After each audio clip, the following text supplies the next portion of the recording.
Pessoal, essa semana eu falei sobre refeição livre.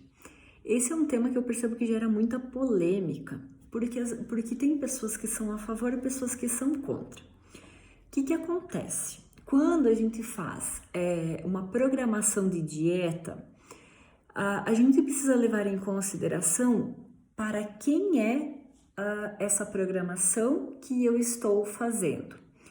Qual é o tipo de pessoa que eu estou atendendo? Essa pessoa gosta mais de carboidratos, essa pessoa gosta mais de doces, essa pessoa não fura dieta, essa pessoa é uma pessoa disciplinada. Como que é o comportamento alimentar desse meu paciente? Porque tudo isso vai importar na hora de eu fazer uma programação de dieta. Não adianta nada nós termos a melhor dieta do mundo para o paciente, que a gente imagina que seja a melhor dieta do mundo, e se esse paciente não consegue fazer, não consegue se adaptar às necessidades que ele tem. Por exemplo, uma pessoa que é muito doceira. Por exemplo, eu sou muito doceira, então eu tenho dificuldade de me manter na dieta sem fazer a utilização de doce.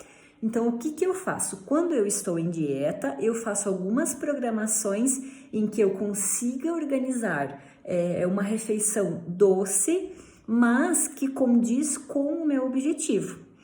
Então, assim, tem pessoas que já preferem retirar o doce totalmente ou retirar aquele alimento totalmente da dieta, porque se fizer uso, não consegue parar de comer. Então, assim, a gente precisa, primeira coisa, trabalhar com individualidade biológica. Dentro dessas questões, a gente analisa se o paciente vai fazer a refeição livre ou não. Então, assim, é uma questão muito particular e pessoal com o nutricionista e com o paciente para nós fazermos as melhores escolhas e a melhor adaptação da dieta do paciente. Então, refeição livre pode ou não pode? Depende. Depende do teu objetivo, depende do teu gasto calórico, depende de como que está sendo a sua rotina. Porque assim, se você tem um objetivo estético, por exemplo, de ficar bonito, de andar na praia, de botar um biquininho para a piscina, refeições livres podem ser uma ótima estratégia se você é uma pessoa que você segue muito à risca a dieta. Se você é uma pessoa que você faz vários furos durante a semana, ainda a refeição livre não é uma boa estratégia. Então, a gente precisa analisar e ver qual a condição desse paciente de seguir a dieta, qual a condição desse paciente de poder fazer ou não a refeição livre. Essa é uma questão muito particular. E eu, particularmente, como profissional, eu vejo que as refeições livres, elas funcionam bem, porque muitas pessoas acham que quando a gente entra em dieta, você tem que comer sempre as mesmas coisas. E essas mesmas coisas são frango e batata doce, que as pessoas acham que é isso que vai dar resultado. E não é isso. E a gente percebe que não é só isso que funciona.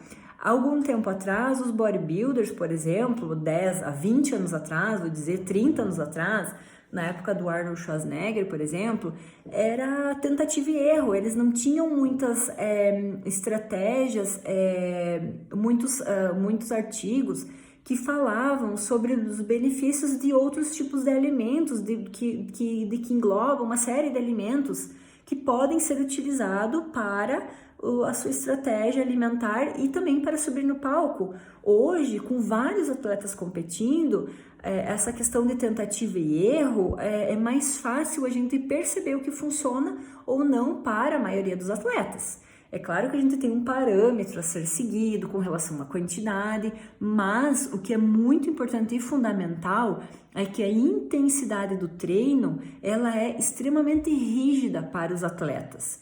Então, essa questão também de fazer ou não refeição livre vai depender de cada treinador e vai depender de qual o período que um atleta vai subir no palco. Tem períodos que o atleta não vai fazer refeição livre, tem períodos que o atleta vai fazer refeição livre. Então, isso vai depender de quanto tempo ele tem de preparação, tá? Mas aqui a gente não fala a maioria a gente não fala de pessoas que são atletas, a gente fala de pessoas normais, eu e você que não estamos competindo.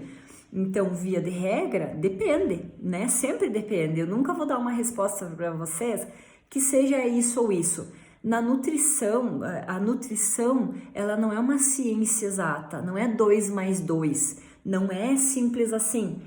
Diminua as calorias da sua dieta e aumente seu gasto calórico que você vai emagrecer.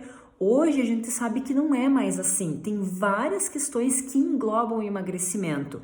Desbiose intestinal, um programa alimentar bem organizado, a capacidade da pessoa seguir ou não, gasto calórico, ingestão calórica, intensidade de treino. Então são vários fatores.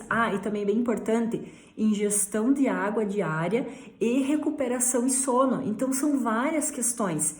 Também, mais uma que eu lembrei agora, sobre a questão hormonal, que é muito importante a gente avaliar no paciente, e a gente acaba muitas vezes esquecendo dessas questões. Então, não é 880, a nutrição, ela não é uma ciência exata, então ela é uma ciência biológica, ela vai mudando cada pouco. Então, a gente trabalha com a individualidade biológica de cada paciente, e é assim que a gente vai percebendo se o paciente pode ou não pode fazer refeições livres. Tem pacientes que eu libero a refeição livre, tem pacientes que eu não posso liberar a refeição livre, porque acabam se acabando na refeição livre. Então, a gente tem que ter essa percepção e esse feeling e essa conversa muito aberta com o paciente para a gente saber se a gente pode ou não colocar a refeição livre, tá? Eu quero mostrar 3 alimentos aqui que eu percebo que as pessoas muitas vezes comem e não se dão conta que elas são altamente calóricas e tem bastante gordura e açúcares. Então, eu vou mostrar para vocês. Eu fiz na época da faculdade e eu vou mostrar para vocês. Só que interessante.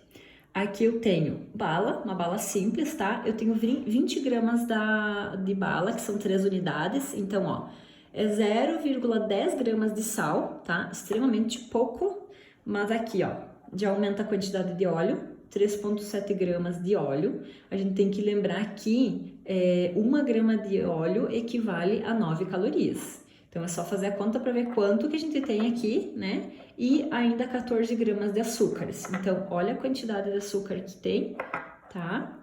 Numa balinha não, mentira, em 3 unidades de bala, tá? Então, balinhas pequenas, 20 gramas. Olha só que interessante. Aqui, chocolate ao leite, 25 gramas.